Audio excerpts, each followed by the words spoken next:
Hello, Podium Pursuit here.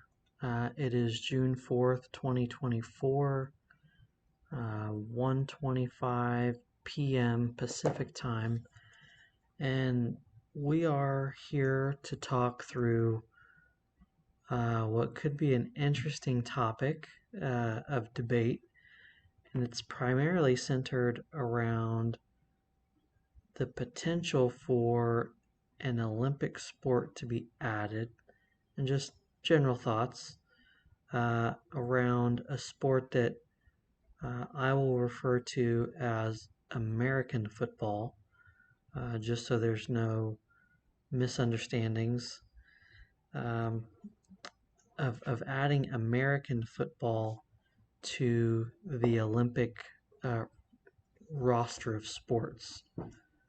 You could debate, you know, probably better to be a summer Olympic sport rather than a winter Olympic sport.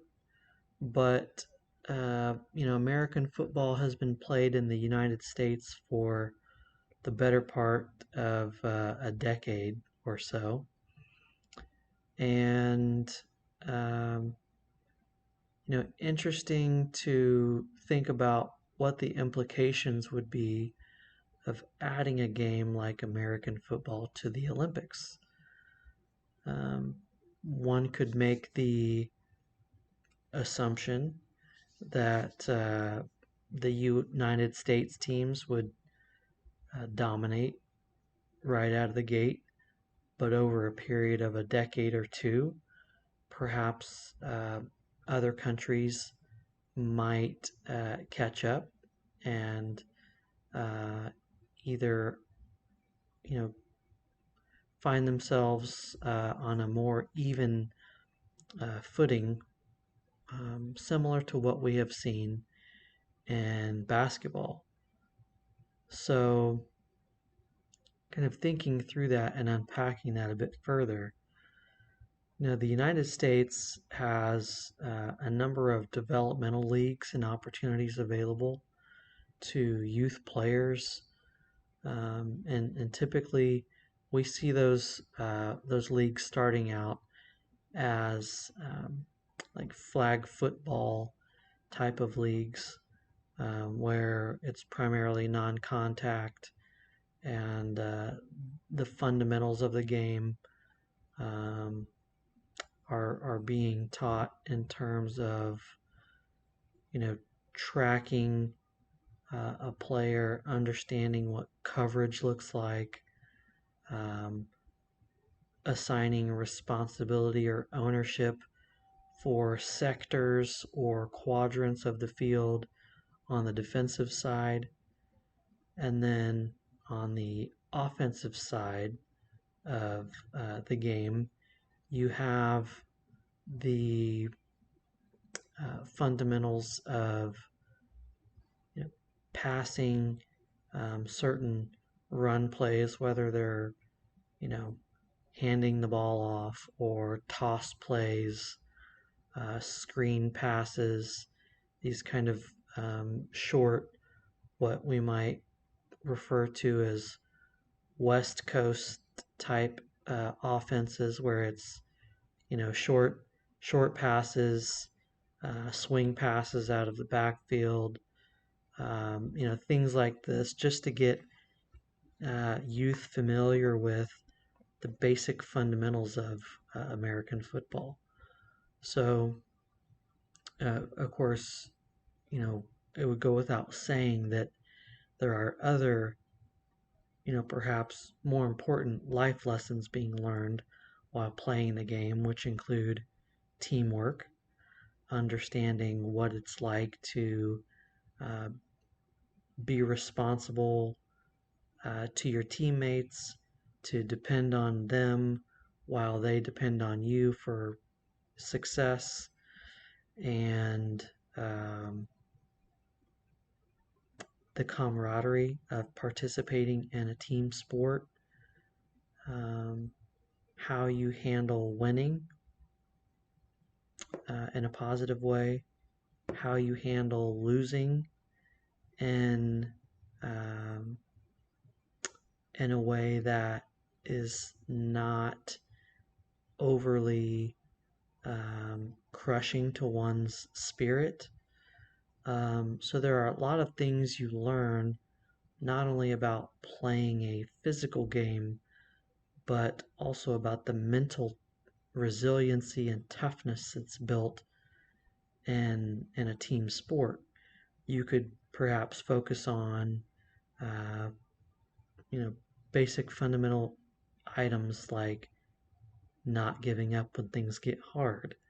Um, Other life skills that, frankly, are very much necessary to be successful when you think about, you know, an individual over a lifetime and the challenges and obstacles that that individual will encounter, and that they will need to have skills established to be able to manage those successfully or effectively. So you have the element of learning a game, how that's played.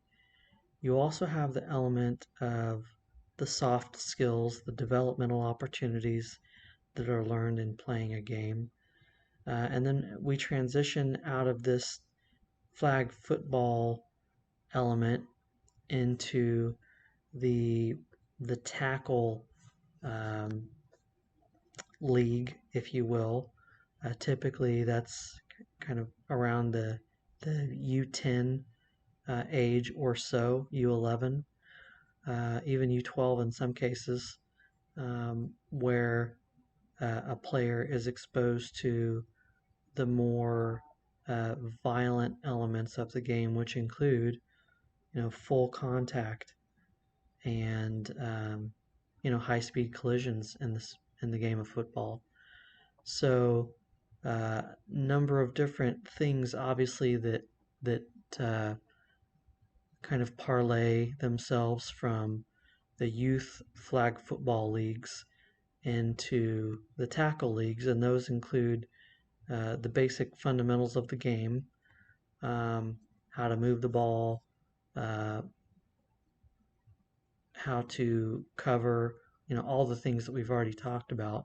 But now you have the physical element of, you know, overpowering, outmatching other players physically to impose your will on another player or on another team. So when you think about the run game is primarily a game that is fundamentally built on the point of attack.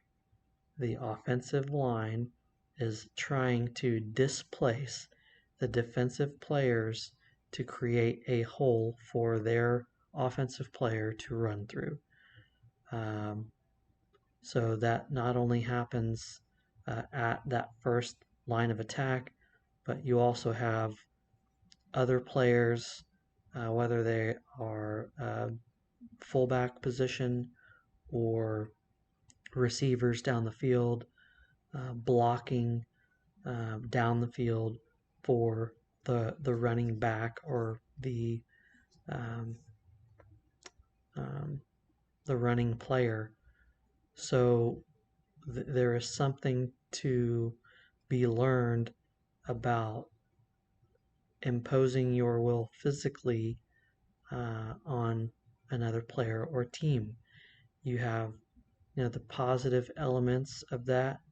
You also could perceive that there could be negative implications that are built into that lesson. I'm going to flip the conversation to the defensive side now. And, um, defensively, when you're learning about tackle football, there is obviously the physical element to the game, but one of the important things to consider is also the strategic element, which transitions in from the flag league into the tackle league, and that's just simply trying to understand what the other team is going to do and be prepared for it, to game plan for what the other team does, their scheme, what they do well, what they don't do well, and then executing on trying to disrupt their game plan. So that would be uh, certainly a very important component of transitioning into tackle football is being disruptive not only strategically but also physically. We talked about in the running game from the offensive perspective, the goal being for the offensive line to disrupt and displace defensive players at the point of attack. Well, as a defensive player, if you know that that is the ultimate objective is for you to be displaced, you have to make a decision whether or not you will allow yourself to be displaced. There is a skill element that applies, but there is also a will element. Am I going to be willed by another individual out of my defensive slot where I own responsibility? It is my responsibility to protect and cover this lane and to make sure no one is able to come through my lane. So, who is going to outmaneuver the other? Is it the offensive player or the defensive player? We talked about strategy. So, in strategy, you have the ability to double team, triple team certain players. So, those are all things that a, a young player has to learn. Um, so we'll now transition into the 7v7, or you might have heard it referred to as 7-on-7 leagues, which are really pretty similar to flag football in nature. Um, I think we've all can recall if you were uh, exposed to the sport of football at a young age, uh, recess on the playground. You know, can't play tackle football during recess, but you can play other versions, and one of those was two-hand touch, where essentially a player is down once you put two hands on their person. So 7-on-7 has some elements of flag, some elements of two-hand touch, depending on how it's played. But oftentimes with the 7-on-7 leagues, you see those in a much more kind of wide open air-based offense. So those can be typically played more so at the middle and high school leagues, and then of course after that, middle and high school levels, where you're really just trying to expose players to a fast pace, understand how to run an air offense. So it is a lot of uh, deep passing, a lot of quick strike type passes to get the ball out of the quarterback's hands quickly. So oftentimes when you're dealing with youth in the tackle age, um, younger youth, you're playing a lot of run-based offense. At that point, not many youth quarterbacks have developed the skill to effectively throw the ball short distances, let alone deep distances.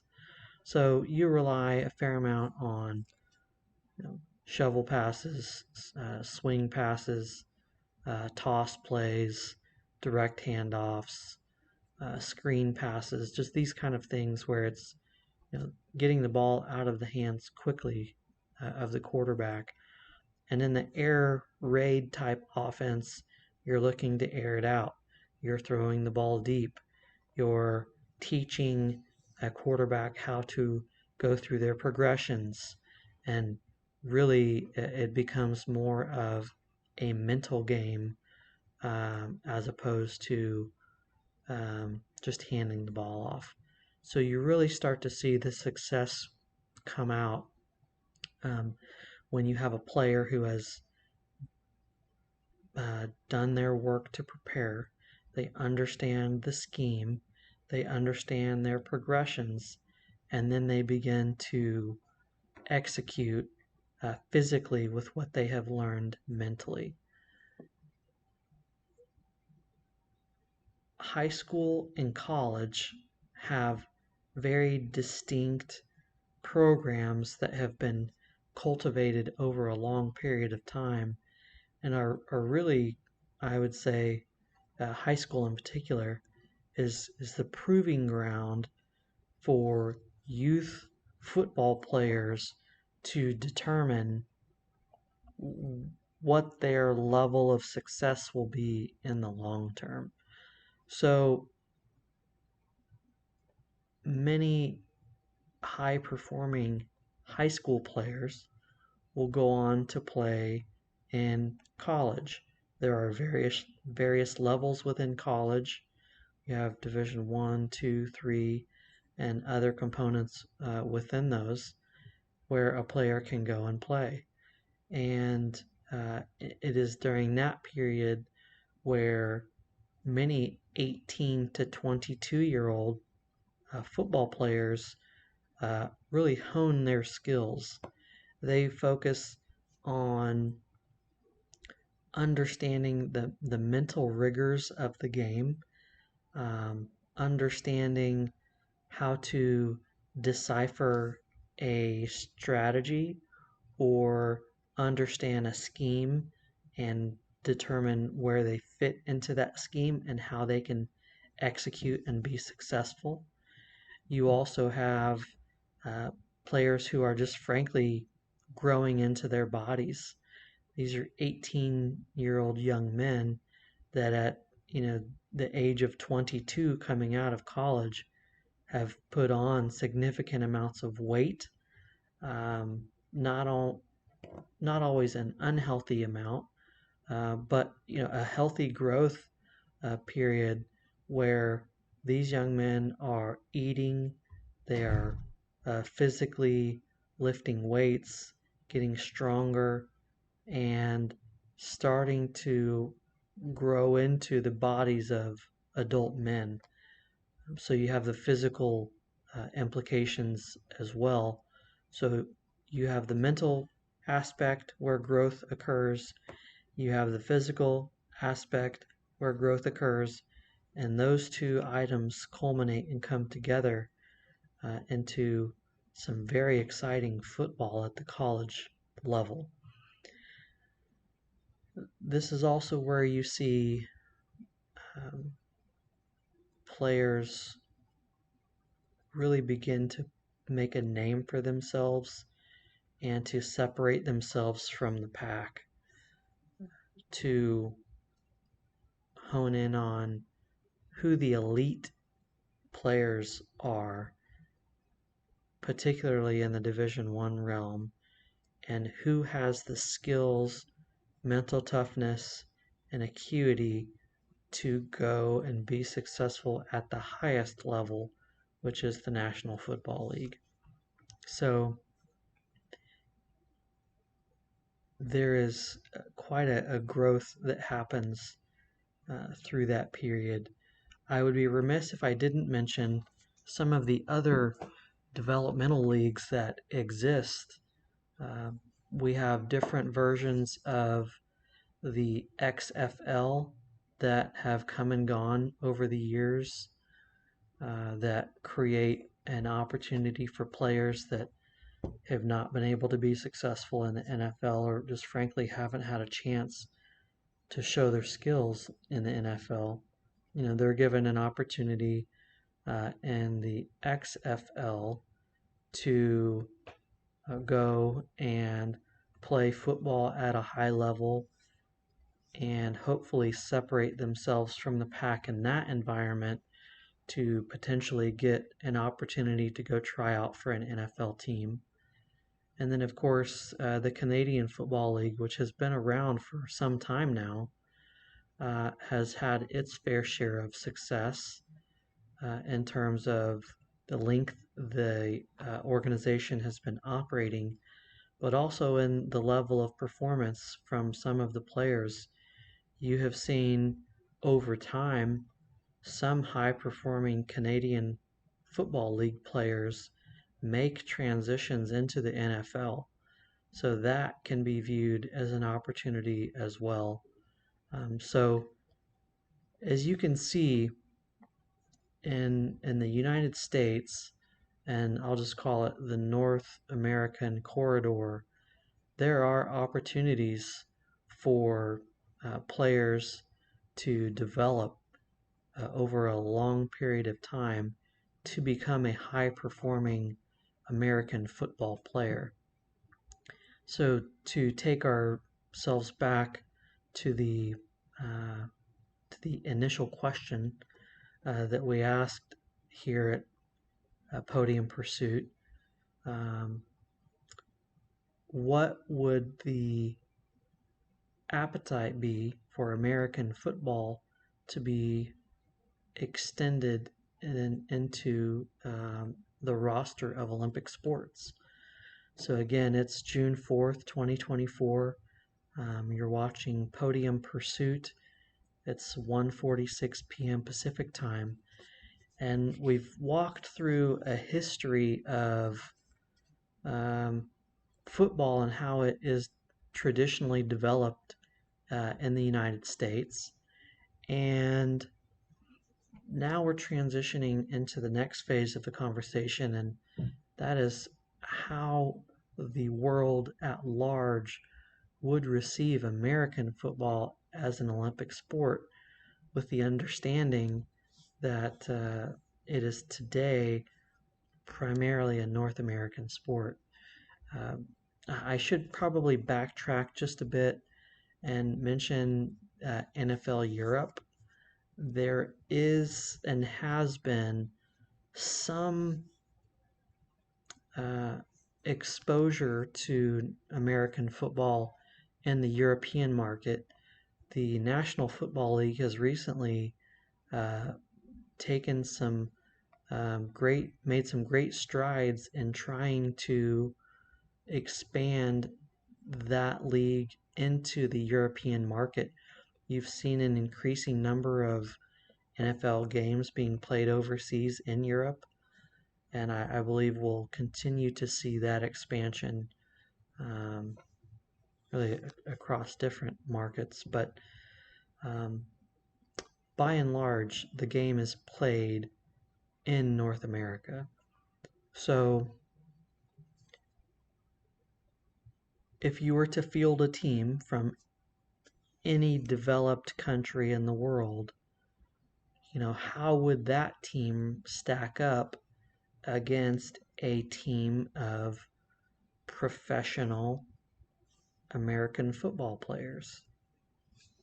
I would argue that it would not go well for the non-American football teams at the beginning, because there's fairly heavy lift to get to where the American teams are and where they've gotten over time, where the players have gotten and developed over time. However, there are some other teams or other countries who, perhaps they have a sport that you could say um, there are some skills or techniques that are employed in a a native sport, and one that just comes to mind immediately is rugby. Now, rugby may not be a popular sport in the United States. However, there are parts of the world where it is the sport. When you think about collisions and you think about strategy and this notion of getting a ball past the goal line, there are some areas where you could see uh, an Australian, New Zealand, South African rugby team could certainly give an American football team a run for their money just based on the skills that some of those teams have developed over time in their sport of rugby. Uh, I probably should not uh, miss an opportunity to also call out some of our European teams, um, whether it be um, German rugby, the English rugby teams of Europe, a number of teams there. And I certainly don't mean to disparage any particular country or team by leaving them out, but there are skills gained in the sport of rugby that could very easily transition over. You could also make an argument that could be countries who have very quick teams, um, by virtue of some of the popular sports that are are played or competed in, whether it's a track and field sport, running, distance, marathons, sprinting, where if you get the right players on the field that can outrun everyone else, if you can get somebody that can deliver the ball to them in a quick manner and have enough protection to keep the defensive players off the back of the quarterback, then maybe there's a recipe for success there. So I would envision it to be an interesting uh, game to watch to see, what could potentially happen over the course of a decade or two as other countries get up to speed, you know, and start to familiarize themselves with the game, um, and really compete with the U.S.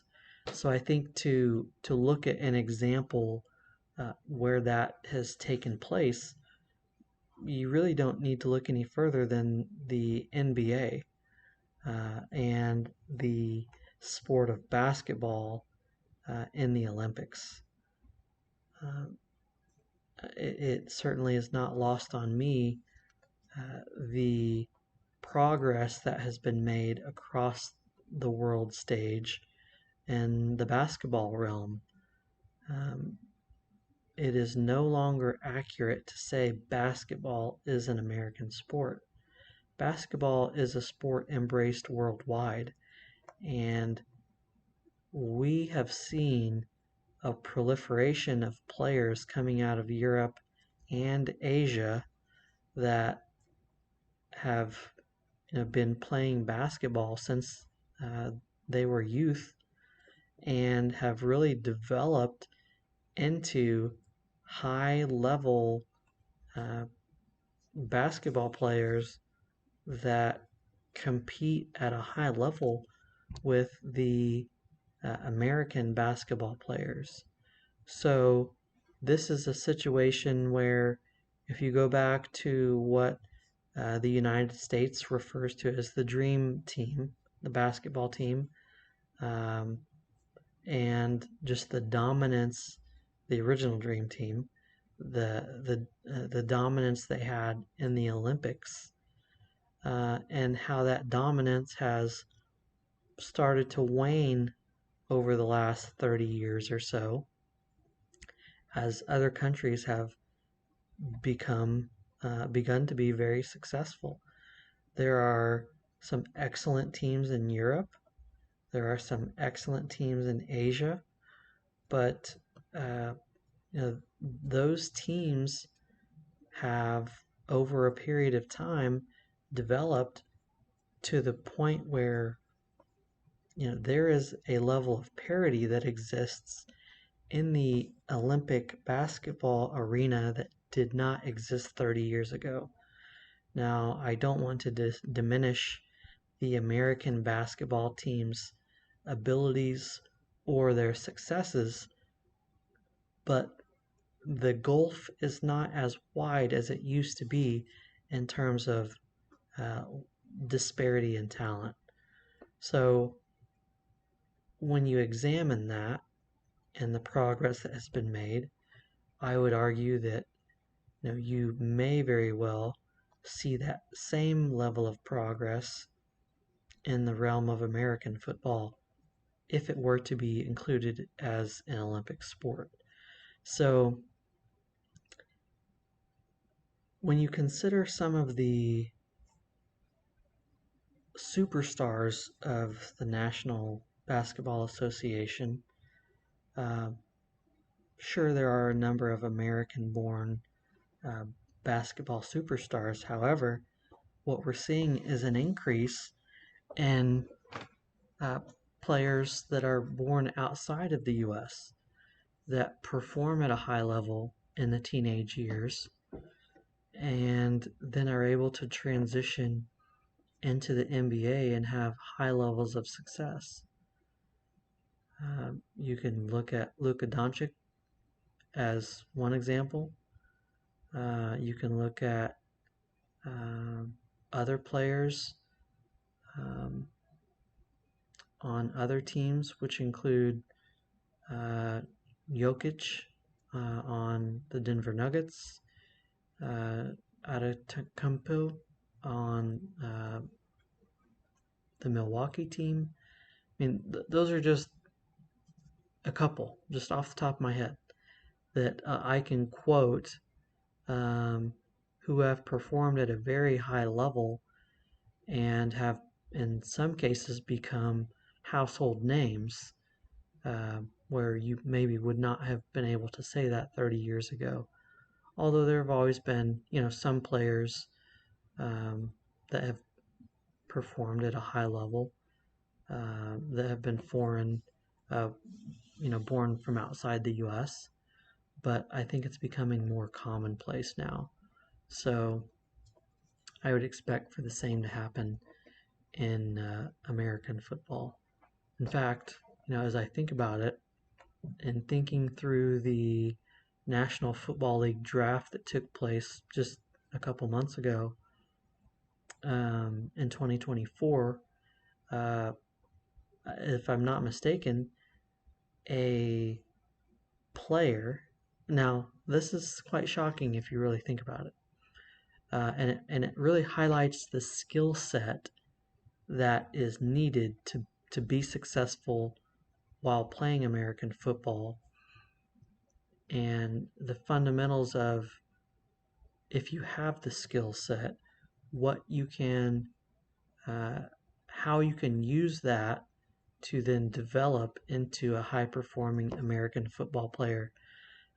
In the draft this year, just a few months ago, an NFL team, which I believe was the Kansas City Chiefs, drafted a player that had never played American football. Now, let me repeat that. An NFL team drafted a player who had never played American football. And you might ask yourself, well, gosh, why would they do that? If I'm not mistaken, the player was a rugby player who had developed a skill set, was a fast runner, good hands, that an NFL team saw enough in this particular player where they were willing to allocate a draft pick to see if this player would be able to be coached to be successful and building up their skill set to be successful in the NFL. So interesting when you think about there are some skills athletically that are coachable. You can coach a player to use the right technique on the defensive line. You can coach a player on the right technique to use when running a route. You can coach a player on how to um, block offensively on the offensive line. But there are a few things that you can't teach, and those are centered around size and athleticism. Size is not something that can be taught. You either have it or you don't. Now, you could make the argument that you could eat yourself into size, and I might jokingly agree with you, but a person has a um, a body structure, whether it's height, wingspan, which may be referred to as length, or just general size of their body, you cannot teach that. So if you have a player who is 6'7", 350 pounds, that is not something you can teach. You can take that 6'7", 350-pound player and teach them the skills and the nuances of the game. So when you look across the world stage and you start to identify where could some players potentially be that have this size that would translate into success while playing American football. And then you take yourself into the next phase of that notion of, well, do they have enough players to build a team? I'm assuming most know this, but football and its American version at the NFL level is an 11-player game on both sides of the ball. So you could say it's a 22-player game on offense, defense. You cannot forget about special teams. So, some players, may potentially play both ways. In the younger leagues, it's fairly rare for that to happen in college and NFL. But you start to really unpack how many players do you need to field an effective professional team. And most NFL rosters carry a roster of somewhere around 53 players. It might be a few more now.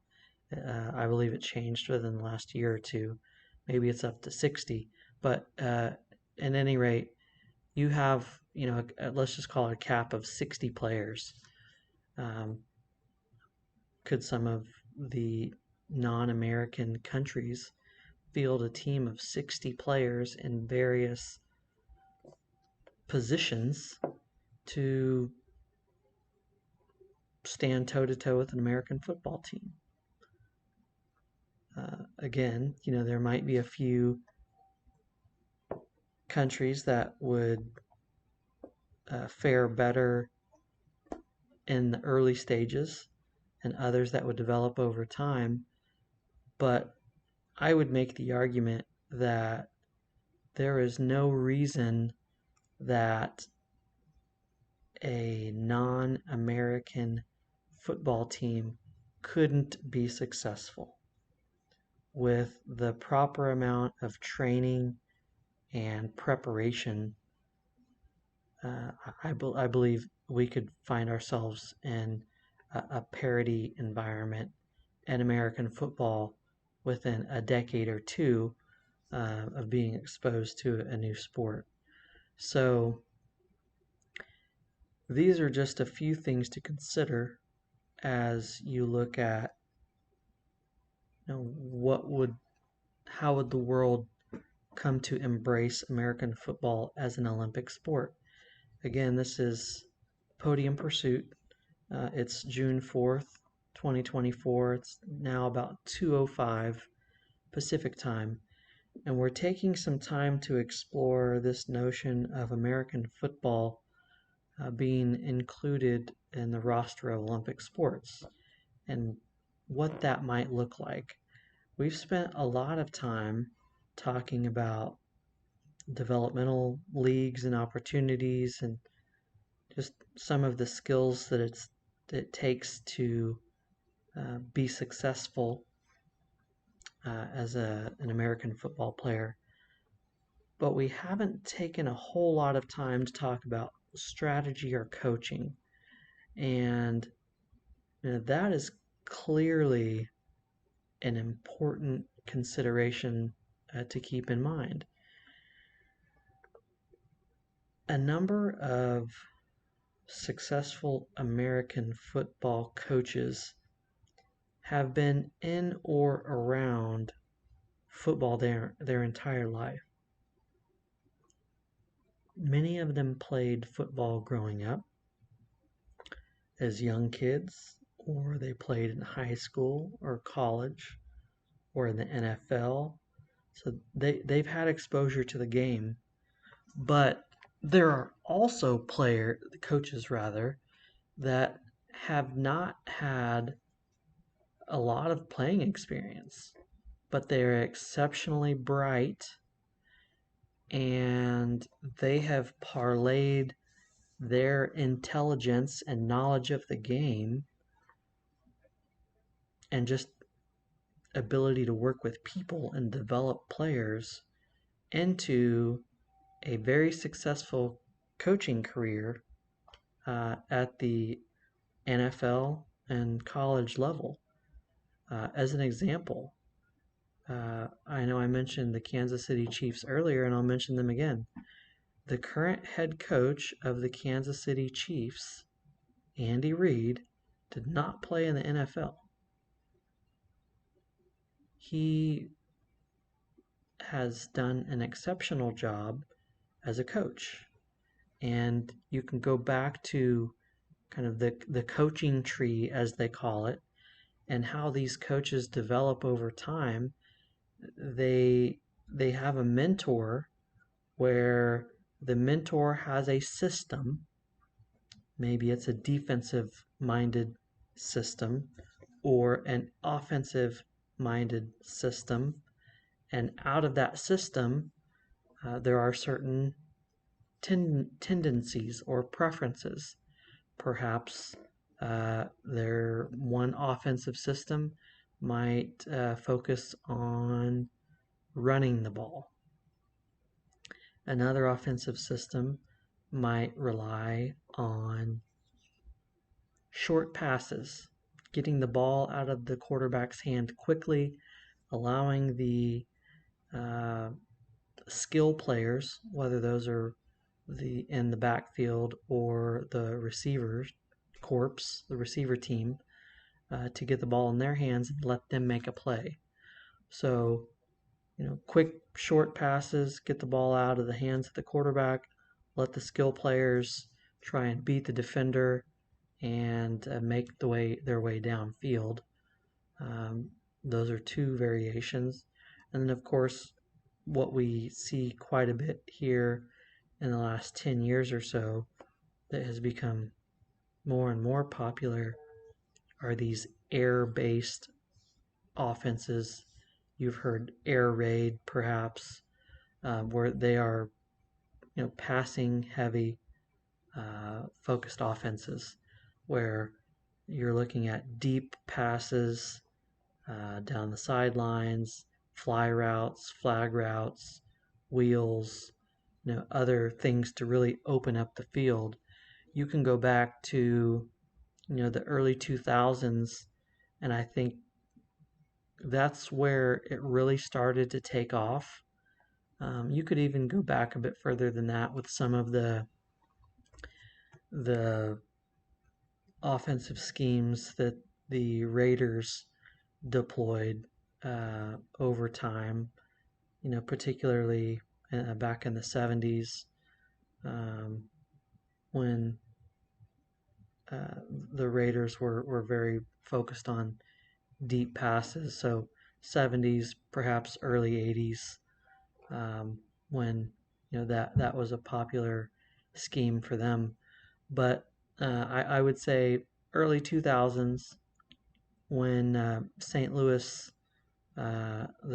Rams, now known as the Los Angeles Rams, went on their tear. I believe they were jokingly called the greatest show on turf, as the team played in St. Louis at the Edward Jones Dome, as it was referred to at the time, um, where they were a pass heavy offense under Kurt Warner that just used to throw the ball all over the field. Um, so lots of success in that uh, scheme, and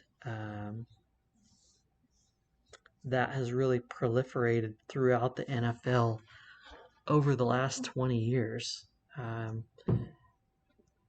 Andy Reid has a unique style with Patrick Mahomes as his starting quarterback. You can look at other teams as well.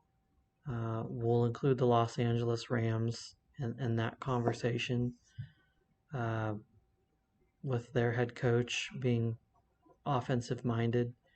You can look at the Los Angeles Chargers as another option or opportunity to include it, to reference a team that has been focused on passing, along with many others.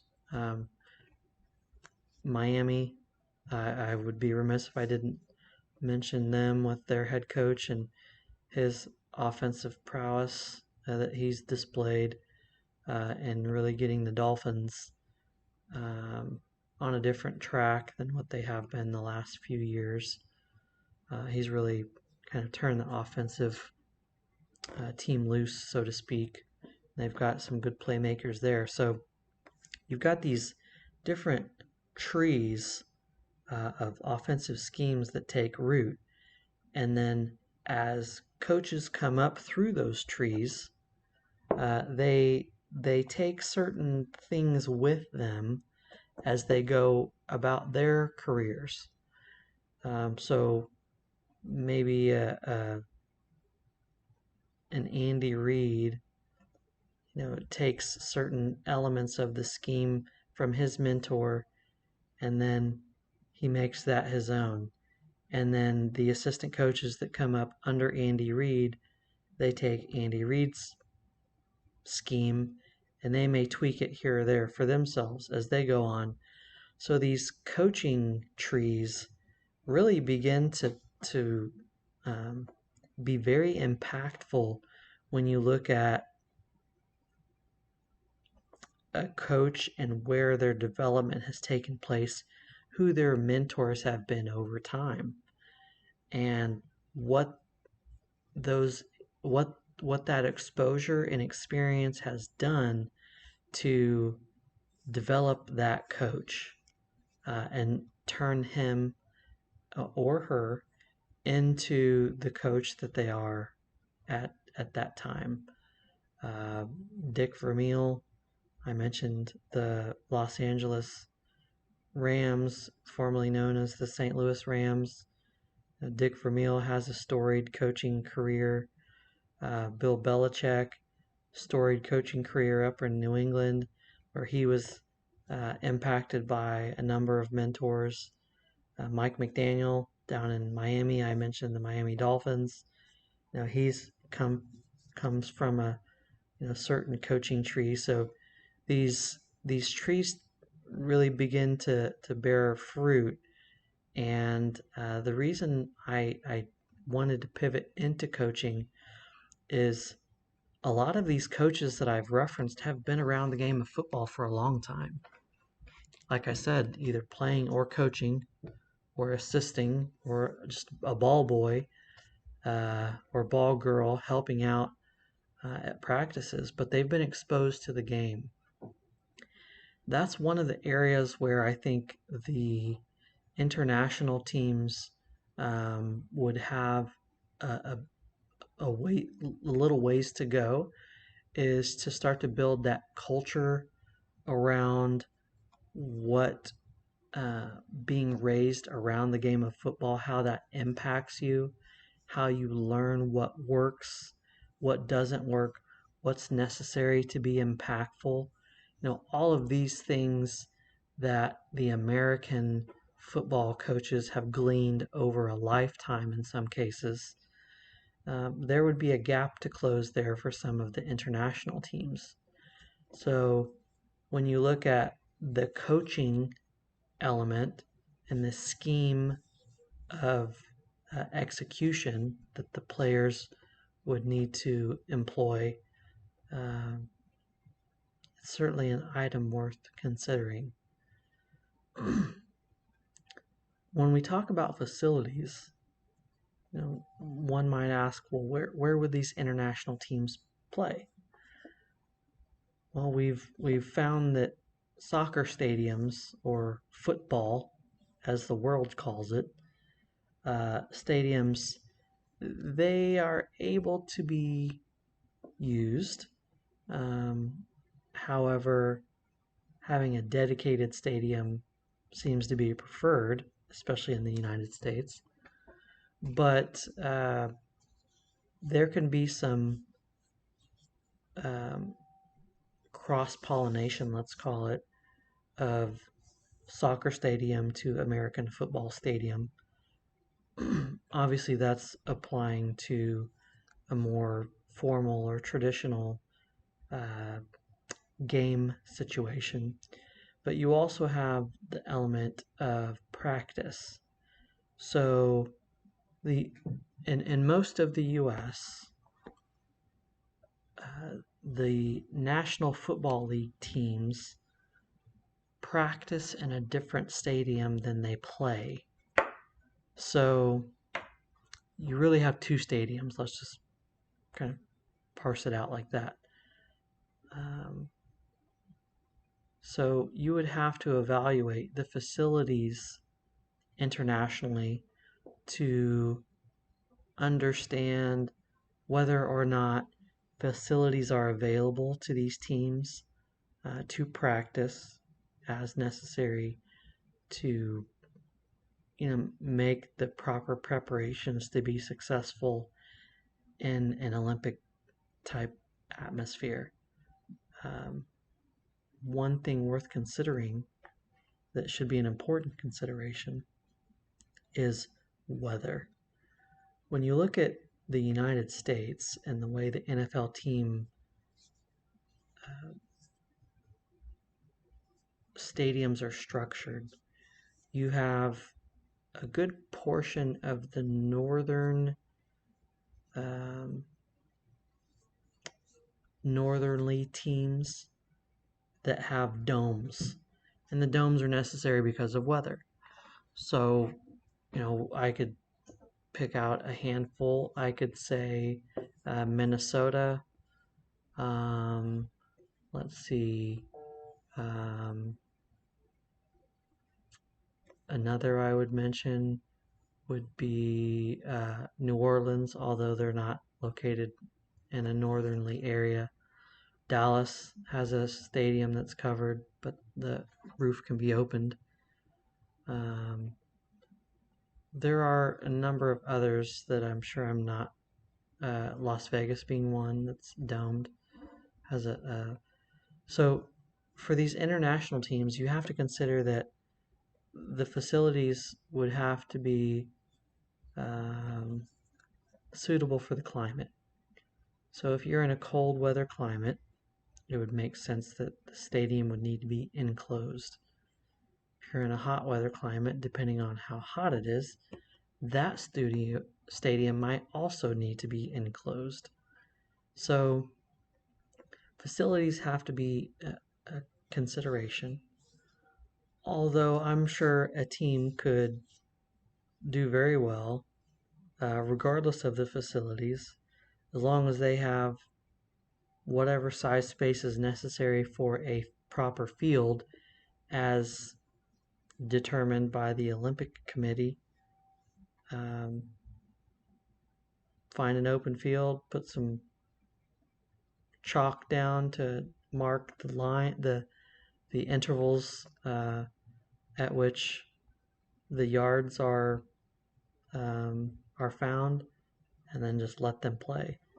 So that in and of itself is an interesting argument. You could ask yourself, well, does the better team have better facilities, or is it more so about who wants to win more, who wants to develop, who wants to be an Olympic legend, as opposed to a team who has all of the resources available at their disposal and they don't really work as hard as maybe someone else.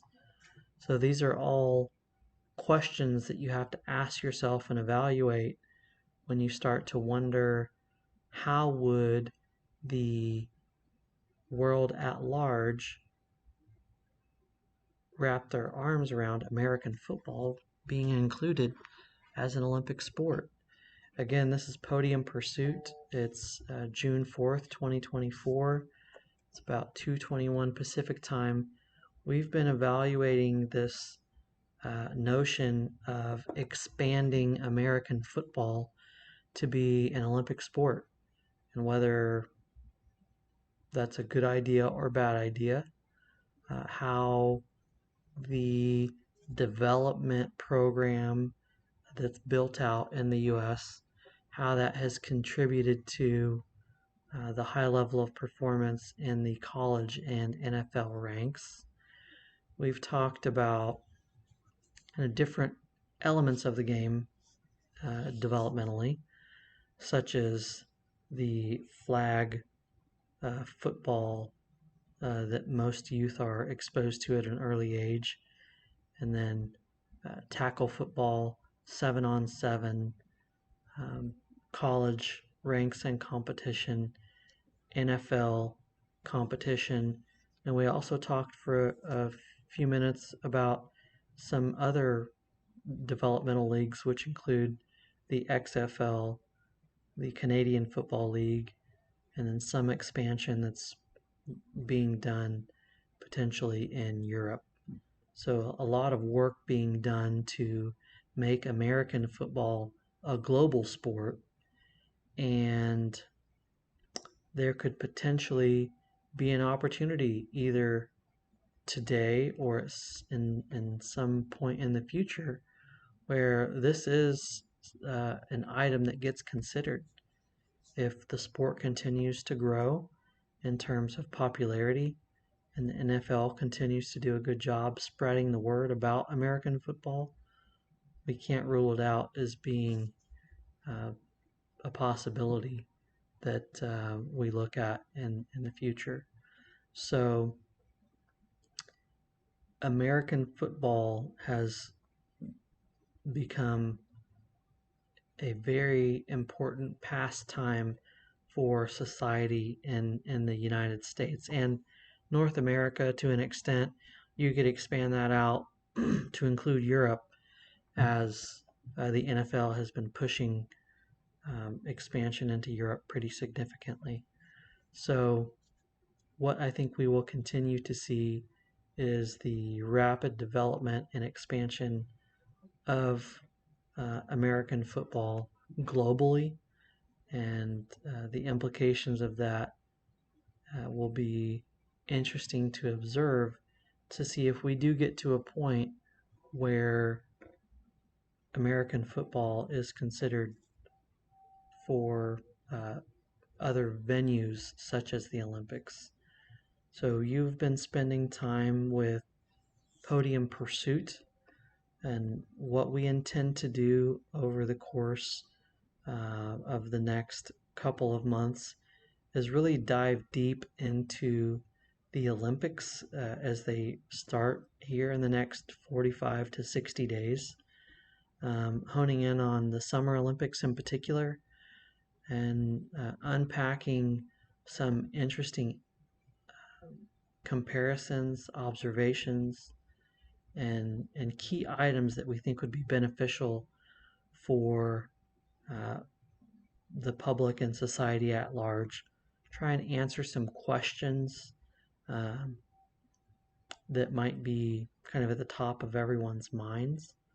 So that will be the primary focus for us over the next couple of months, and then ongoing after that as different athletic events arise, to see if we can ask some meaningful questions and just have some general dialogue and discourse around items that may be relevant in the athletic realm as things happen.